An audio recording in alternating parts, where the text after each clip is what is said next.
लेकिन एक बात यह भी सच है कि इस पूरे घोटाले ने, इस पूरे चढ़ावा चोरी ने, चंदा चोरी ने आरएसएस का जो असली चेहरा है वो बेनकाब कर दिया है। उनका फर्जी जो भांडा है उसको फोड़ कर रख दिया है। आरएसएस लालचियों की, पापियों की एक फौज है कि इस ट्रस्ट को आपने आरटीआई से भी बाहर किया, आपने अपने लोगों से इस ट्रस्ट को भरा। और मेरा मानना है कि जब मोदी जी ये ट्रस्ट बना रहे होंगे तो उनको जरूर लगा होगा कि ये सर्वश्रेष्ठ हिंदुओं को मैं भर रहा हूं, ये सबसे धर्मभीरू, सबसे धर्मपरायण हिंदुओं से मैं इस ट्रस्ट को भर रहा हूं। और इस ट्रस्ट की नाक के नीचे ये लूट मचती रही, ये चोरी होती रही, ये महापाप होता रहा और ट्रस्ट को भनक ही नहीं लगी। और ये सब आरएसएस से संबंधित लोग हैं। तो जब ट्रस्ट की कोई विश्वसनीयता ही नहीं है तो इसको तो भंग कर देना चाहिए तुरंत। क्यों है ये ट्रस्ट? हिंदी समाज पूछ रहा है कि हमारी 200 किलो चांदी की ईंटें कहां हैं। व्यापारी पूछ रहा है हमारी सोने की ईंटें कहां हैं। महिला पूछ रही है हमारी चांदी के काग भुषुंडी कहां है। कर सेवक पूछ रहा है 1250 सोने चांदी की रामशिलाएं कहां हैं। अब खबर आ रही है कि जो राम निवास बगल में था वहां से हनुमान जी की मूर्ति, राम जी का पलंग, वो सब भी गायब है। और ये सब चंपत राय जी के हाथ में दिया गया था, फोटो भी खींची थी। उन्होंने कहा था रसीदें आएंगी, रसीदें नहीं आई। सामान कहां है प्रभु ये बताइए। ये कोई चंदा चोरी, चढ़ावा चोरी नहीं था, ये क्रिमिनलाइज्ड गैंग एक ऑपरेट कर रहा था। और मैंने भारत समाचार में अभी खबर पढ़ी आते वक्त, चंपत राय बंसल कोई महासचिव नहीं थे, वो तो पूरे राजा आदमी थे भैया। एक एजेंसी, सिक्योरिटी एजेंसी उनकी थी, 400 लोग उसमें कार्यरत थे। महीने का 1 करोड़ मतलब साल का 12 करोड़ रुपए उस सिक्योरिटी एजेंसी को दिया जाता था। वो सिक्योरिटी एजेंसी बीजेपी के एक्स एमपी बिहार के कोई है, उनकी सिक्योरिटी एजेंसी है। एफआईआर में नाम टिन्नू पिन्नू, पता नहीं किसका किसका नाम है, छोटे छोटे लोगों का। ये टिन्नू पिल्लू ये सब चोरी कर रहे थे मंदिर में, और बड़े लोग बैठे आंख मूंद कर राम भजन कर रहे थे। एसआईटी की रिपोर्ट सबमिट हो गई, ये रिपोर्ट सार्वजनिक क्यों नहीं हुई? सरकार द्वारा गठित एसआईटी जिसमें सरकार के बाबू शामिल थे, इन सरकारी बाबू ने सरकार के एक और बाबू को ये रिपोर्ट सौंप दी। जज, जूरी, एग्जीक्यूशनर सरकार है। क्या न्याय की उम्मीद की जाए इससे? क्या यह सच नहीं है कि भक्तों का पैसा खा गए बीजेपी के चोर और रामलला को लूट लिया? यह है इनका दौर। और सबसे बड़ा सवाल मेरे मन में एक आता है, आपके घर में अगर चोरी हो जाए आज, तो आप पुलिस के पास जाइएगा, रिपोर्ट लिखाइएगा, एफआईआर होगी, पुलिस आएगी, लोगों को उठाएगी, रिमांड पर लेगी और उसके बाद उनको ठोक बजाएगी और सच उगलवा लेगी। क्योंकि पुलिस अगर चाह जाए तो मंदिर की चप्पल नहीं चोरी हो सकती है। यहां पुलिस आई, पुलिस ने प्यादों को गिरफ्तार किया और वो प्यादे स्टेट के दामाद बनकर जेल में मजे की जिंदगी जी रहे। और बड़े लोगों को छोड़ दिया गया, बड़े डाकुओं को, कि आप लूटा हुआ माल पहले ठिकाने लगा लीजिए। एफआईआर में नाम टिन्नू पिन्नू, पता नहीं किसका किसका नाम है, छोटे छोटे लोगों का। ये टिन्नू पिल्लू ये सब चोरी कर रहे थे मंदिर में, और बड़े लोग बैठे आंख मूंद कर राम भजन कर रहे थे। तो सवाल इस बात का है कि एफआईआर में लोगों का नाम नहीं आया, छुटपुटिए गिरफ्तार हो रहे हैं, बड़े बड़े डाकू स्वच्छंद घूम रहे हैं। और इसीलिए मैं अब मेन किरदार की भी बात करना चाहती हूं। आनंद फानन में एसआईटी की रिपोर्ट आई और शपथ लगाने के बाद चंपत राय बंसल, जो ट्रस्ट के महासचिव थे, सर्वे सर्वा थे, वही आदि अनंत बने हुए थे ट्रस्ट का, उन्होंने इस्तीफा दे दिया। क्या इस्तीफा देने से बच जाएंगे चंपत राय जी? चंपत राय जी इस्तीफा देते हैं और उनको जैसे इजी रूट से निकाल दिया गया। पहले दिन से कवायद है कि उनको बचाया जाए, लेकिन उनका इस्तीफा इस बात का सबूत है कि बहुत बड़ा घोटाला हुआ है, बहुत बड़ा महापाप हुआ है। ये दाल में काला नहीं है, पूरी की पूरी दाल काली है। और इसी से ट्रस्ट की विश्वसनीयता पर सवाल उठता है। 40 दिन में 70 चोरी सामने आ गई, तो शुरू से ऑडिट कैसे होगा? और ट्रस्ट पर अभी मैं बोलती हूं उसके पहले, लेकिन मैं आपको कुछ बातें जो पढ़ी मैंने, मेरी रूह कांप गई। ये कोई चंदा चोरी, चढ़ावा चोरी नहीं था, ये क्रिमिनलाइज्ड गैंग एक ऑपरेट कर रहा था। और मैंने भारत समाचार में अभी खबर पढ़ी आते वक्त, चंपत राय बंसल कोई महासचिव नहीं थे, वो तो पूरे राजा आदमी थे भैया। एक एजेंसी, सिक्योरिटी एजेंसी उनकी थी, 400 लोग उसमें कार्यरत थे, महीने का 1 करोड़ मतलब साल का 12 करोड़ रुपए उस सिक्योरिटी एजेंसी को दिया जाता था। वो सिक्योरिटी एजेंसी बीजेपी के एक्स एमपी बिहार के कोई है, उनकी सिक्योरिटी एजेंसी है। 400 निजी कर्मी, सुरक्षा कर्मी उस मंदिर में चंपत राय की सुरक्षा करते थे, और वो उस रूट पर भी तैनात रहते थे जहां पर गिनती होती थी, जहां से पैसा बैंक जाता था। तो सबसे बड़ा सवाल यह है कि केंद्र के सुरक्षा बल तैनात है, राज्य का फोर्स तैनात है, तो ये 400 निजी सुरक्षा कर्मी 1 करोड़ रुपए महीने पर क्या कर रहे थे? चंपत राय जी को अगर राजा बनना ही था तो चढ़ावे और चंदे से राजा बनने का उनकी इच्छा पूरी की जा रही थी। उनका जीवन में और वो क्या क्या करते थे, उनकी क्या प्रेफरेंसेस थी, अदरवाइज मैं उस पर चर्चा नहीं करना चाहती, वो लोग बोल ही रहे हैं तो आरएसएस के बारे में पुरानी बातें कही जाती हैं। लेकिन हाँ, मेरे मन में यह सवाल जरूर उठता है कि ये निजी सुरक्षा कर्मी क्या कर रहे थे उनके लिए। श्री राम जन्मभूमि तीर्थ क्षेत्र ट्रस्ट और स्टेट बैंक ऑफ इंडिया ने मिलकर एक एसओपी, स्टैंडर्ड ऑपरेटिंग प्रोसीजर तैयार किया था। ऐसे ऐसे गिनती होगी, ऐसे ऐसे इसका नोट की गड्डियां बनाई जाएंगी, ऐसे ऐसे ये बैंक आएगा, इन लोगों को एक्सेस होगा, इतना इतना सीसीटीवी कैमरा पर कैप्चर होगा। और खबरों के मुताबिक उन नियमों का पालन भी नहीं किया जा रहा था। और एसबीआई ने गड़बड़ी की आशंका को देखते हुए 3 महीने पहले दान की गिनती करने वाले कुछ कर्मचारियों को निकालने की सिफारिश भी की थी। किसने अनदेखा किया उसको? और क्या ये चंदा चोरी अभी 40 दिन में हुई है?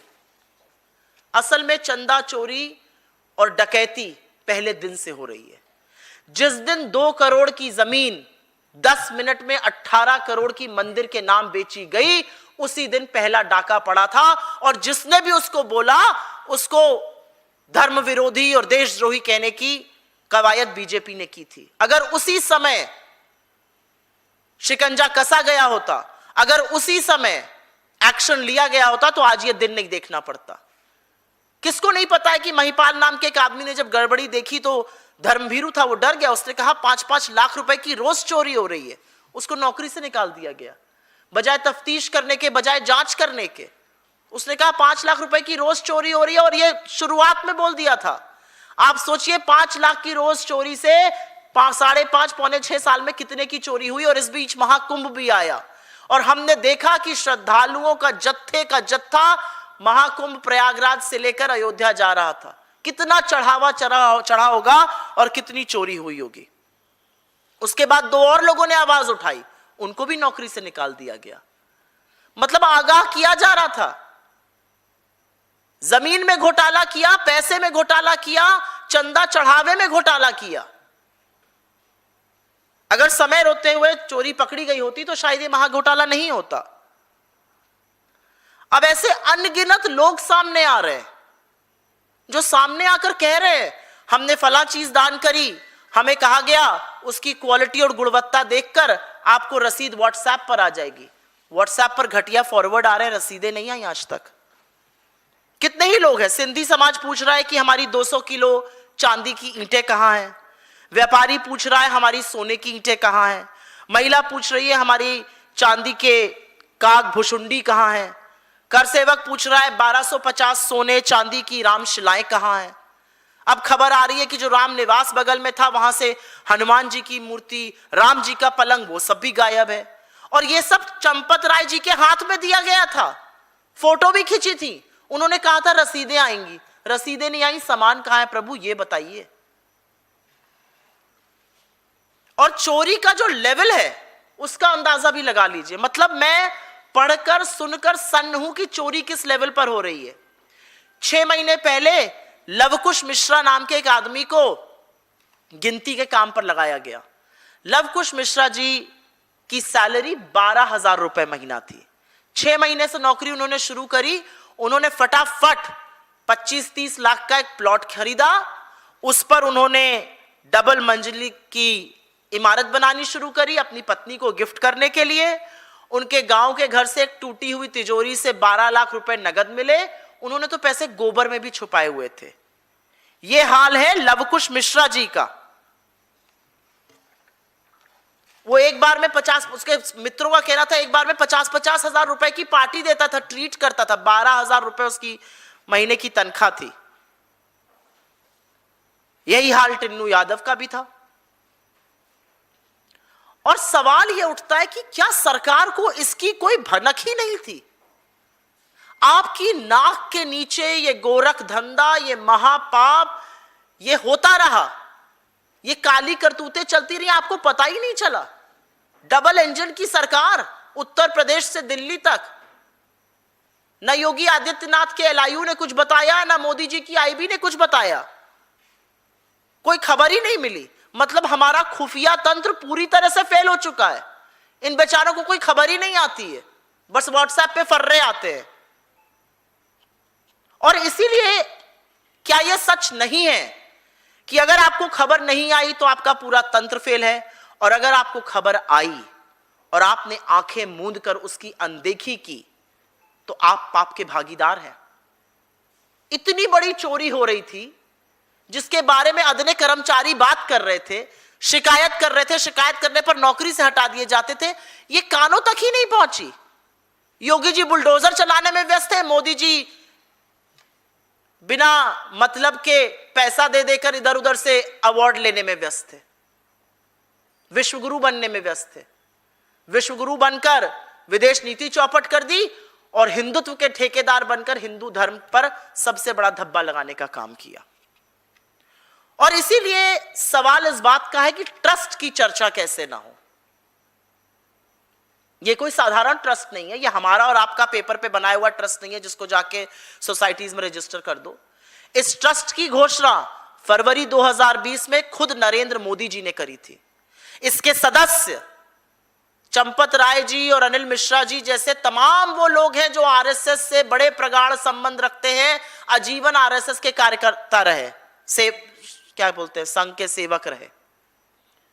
और इसमें तमाम वो लोग हैं, कोई नरेंद्र मोदी की आंखों का तारा अफसर है तो कोई योगी आदित्यनाथ जी का प्यारा दुलारा अफसर है। तमाम आला अधिकारी इस ट्रस्ट के सदस्य हैं। और एक सच ये है कि इस ट्रस्ट को आपने आरटीआई से भी बाहर किया, आपने अपने लोगों से इस ट्रस्ट को भरा। और मेरा मानना है कि जब मोदी जी ये ट्रस्ट बना रहे होंगे तो उनको जरूर लगा होगा कि ये सर्वश्रेष्ठ हिंदुओं को मैं भर रहा हूं, ये सबसे धर्मभीरू, सबसे धर्मपरायण हिंदुओं से मैं इस ट्रस्ट को भर रहा हूं। और इस ट्रस्ट की नाक के नीचे ये लूट मचती रही, ये चोरी होती रही, ये महापाप होता रहा और ट्रस्ट को भनक ही नहीं लगी। और ये सब आरएसएस से संबंधित लोग हैं। तो जब ट्रस्ट की कोई विश्वसनीयता ही नहीं है तो उसको तो भंग कर देना चाहिए तुरंत। क्यों है ये ट्रस्ट? ट्रस्ट को पता ही नहीं चला कि कितनी सोने की ईंटें आई, कितनी चांदी की ईंटें आई, कितनी कितनी चांदी डोनेट हुई, किसने क्या डोनेट किया, किसी को पता ही नहीं है कुछ। लेकिन एक बात यह भी सच है कि इस पूरे घोटाले ने, इस पूरे चढ़ावा चोरी ने, चंदा चोरी ने आरएसएस का जो असली चेहरा है वो बेनकाब कर दिया है। उनका फर्जी जो भांडा है उसको फोड़कर रख दिया है। आरएसएस लालचियों की, पापियों की एक फौज है। मर्दिन ट्रस्ट में चाहे वो चंपत राय बंसल हो या अनिल मिश्रा हो, गोविंद गिरी हो या दूसरे तमाम नेता हो, ये सब संघ से जुड़े हुए हैं। और ये सब मंदिर के चढ़ावा चोरी में ऊपर से नीचे तक उस पूरे पाप में डूबे हैं। और मेरा मानना है कि यह असंभव है कि चंपत राय बंसल को या अनिल मिश्रा को या गोविंद गिरी को इसके बारे में पता ना हो। लूट का माल तो लखनऊ से लेकर दिल्ली और यहां से होता हुआ नागपुर तक जरूर पहुंचा है। और इस सब में मैं एक बात दोहराऊंगी, और इसलिए दोहराऊंगी क्योंकि जब आप श्रेय लेते हैं तो आपको सच का भी सामना करना पड़ता है। राम मंदिर बनने का फैसला उच्चतम न्यायालय ने लिया। भूमि पूजन किसने किया? नरेंद्र मोदी ने। शिलान्यास किसने किया? नरेंद्र मोदी ने। उद्घाटन किसने किया? नरेंद्र मोदी ने। प्राण प्रतिष्ठा किसने की? नरेंद्र मोदी ने। ध्वजारोहण किसने किया? नरेंद्र मोदी ने। ट्रस्ट किसने बनाया? नरेंद्र मोदी ने। किसने उसमें चुन चुन के सदस्य डाले? नरेंद्र मोदी ने। ट्रस्ट को आरटीआई से बाहर किसने किया? नरेंद्र मोदी ने। तो जब आपने ये सब किया तो अब जब चंदा चोरी हो रही है, जब खिलवाड़ हो रहा है आस्था के साथ, जब आस्था पर प्रहार हो रहा है, तो आप चुप कैसे रह सकते हैं? आप विश्वगुरु बनने चले थे, आपने विदेश नीति चौपट कर दी। आप बनने चले हिंदुत्व के ठेकेदार, आप धर्म के साथ विश्वासघात कर रहे हैं। ये धोखा है और आप धोखेबाज है धर्म के। आपने तो शंकराचार्यों को भी आने नहीं दिया वहां पर।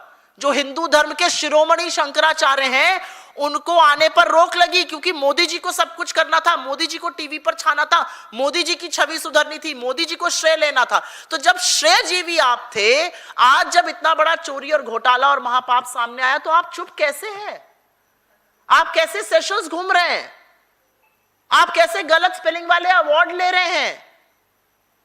आप जाके वहां पर $175 मिलियन डोनेट कर रहे हैं, आपको फर्जी अवार्ड दिए जा रहे हैं, जो ना आपसे पहले ना आपके बाद किसी को दिए जाएंगे, जैसे इजराइल में हुआ, जैसे फिलिप कोटलर के साथ हुआ। आप दुनिया घूमने में मशगूल हैं। यहां के कछुओं को मारकर ग्रेट निकोबार में वहां जाके कछुआ खिला रहे हैं, लोकल ड्रिंक पी रहे हैं। आप तो गर्मी के मजे उड़ा रहे हैं, फ्रांस, नॉर्वे, स्वीडन, इटली घूम रहे हैं, सेशल्स जा रहे हैं, और दुनिया को आप पाठ पढ़ाते हैं। आप चुप कैसे हैं? और मोदी जी की चुप्पी अपने आप में और तगड़े और असहज सवाल खड़े करती है। और एक और बात का उल्लेख करना चाहती हूं, एक घुट्टी पिलाई जा रही है व्हाट्सएप पर, दुर्भाग्यवश मेरे पास भी कुछ लोग फॉरवर्ड करते हैं उनको। एक घुट्टी पिलाई जा रही है, राम जी सब देख लेंगे, भगवान राम का मामला है, खुद ही देख लेंगे, विपक्ष को क्या जरूरत है उठाने की। ये व्हाट्सएप फॉरवर्ड वैसे तो बीजेपी जो हिंदुओं में आक्रोश है, जो हिंदुओं में गुस्सा है, उसको शांत करने के लिए भेज रही है, लेकिन यह सच है, एक ही सच वो बोल रहे हैं, भगवान राम सब देख लेते हैं। भगवान राम ने देखा, आपको 2024 में अयोध्या नगरी हराया और आपको सबक सीखने का मौका दिया, आपने सबक नहीं सीखा।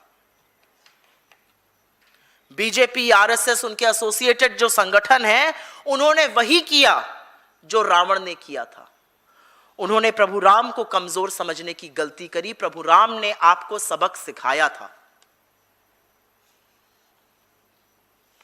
और मेरा यह मानना है कि चाहे वो योगी आदित्यनाथ हो, चाहे वो नरेंद्र मोदी हो, उत्तर प्रदेश के मुख्यमंत्री या देश के प्रधानमंत्री, आप कितनी भी लीपापोती कर लीजिए, लूट में शामिल बड़े बड़े मगरमच्छों को बचाने की कवायद करिए, खुद बचने की कवायद करिए, याद रखिएगा प्रभु राम अधर्मियों और अत्याचारियों का दमन जरूर करते हैं।